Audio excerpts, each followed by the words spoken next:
मी निवडणुकीचा प्रचार थांबवतोय. गोकुळ गीतेंची पत्रकार परिषदेत घोषणा. गेल्या 8 दिवसापासून नाशिकच्या राजकीय वर्तुळात चर्चेत असलेल्या घडामोडींवर अखेर आज पडदा पडलाय. भाजप नेते गणेश गीते यांचे बंधू आणि अपक्ष उमेदवार गोकुळ गीते यांनी नाशिक विधान परिषद निवडणुकीतील आपला प्रचार थांबवत असल्याची घोषणा पत्रकार परिषदेत केली आहे. याच वेळी मंत्री गिरीश महाजन यांनी गोकुळ गीते निवडणुकीच्या रिंगणातून बाजूला झाल्याचे जाहीर केले. या निर्णयामुळे महायुतीचे अधिकृत उमेदवार नरेंद्र दराडे यांच्या उमेदवारीला बळ मिळाल्याचे मानले जात आहे. पत्रकार परिषदेला मंत्री गिरीश महाजन, उदय सामंत, दादा भुसे, आमदार सुहास कांदे, माजी नगरसेवक गणेश गीते, उपमहापौर विलास शिंदे, शिवसेना नेते अजय बोरस्ते यांच्यासह अनेक नेते उपस्थित होते.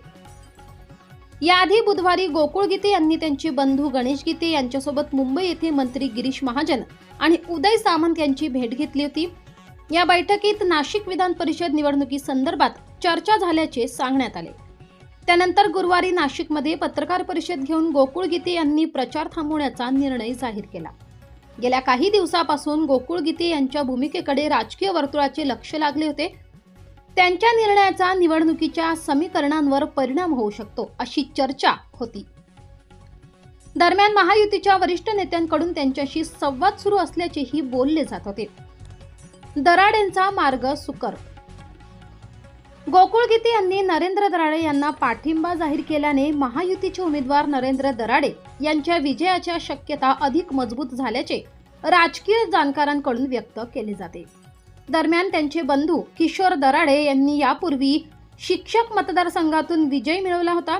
त्यामुळे दराडे कुटुंबातील आणखी एक सदस्य विधान परिषदेत पोहोचण्याची शक्यता चर्चेत आली आहे. S9 TV न्यूज नाशिक प्रतिनिधी योगेश कांगुर्डे, नाशिक. दराडे यांना तुम्ही थेट पाठिंबा देताय का? दराडे यांच्या प्रचारात तुम्ही जाणार का? तुम्ही स्वतः दराडे यांचा चौकशीला घाबरले आहात, तुमच्यावर दबाव आहे म्हणून नाही, चौकशीला घाबरलेलो नाही. तुम्हाला पण माझा स्वभाव माहित आहे. मी विधानसभेची पण निवडणूक राष्ट्रवादी पार्टीकडून आपण लढवली होती, ती अंगावर घेतली होती. त्यावेळेस सत्ताधारी पार्टी आपल्या समोर होती, तरी त्यावेळेस तुम्ही सगळे साक्षीदार आहात.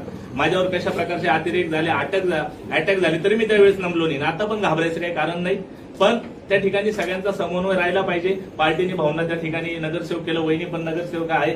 तुम्ही आता लोक म्हणतील की अगोदर तुम्हाला कळलं नाही का, पण कार्यकर्त्यांचा रेटा होता आणि या मतदारसंघात प्रचंड अशी नाराजी होती. ती या दोन्ही माणसांना लक्षात आलेली, त्यांना समज दिलेली आहे.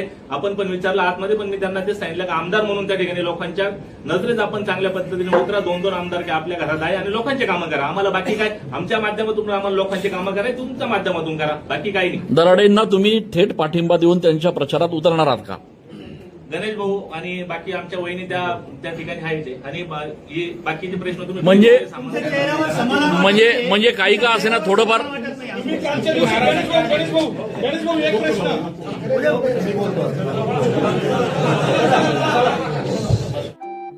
आपल्या चॅनलला नक्की सबस्क्राईब करा. बेल आयकॉन दाबायला विसरू नका.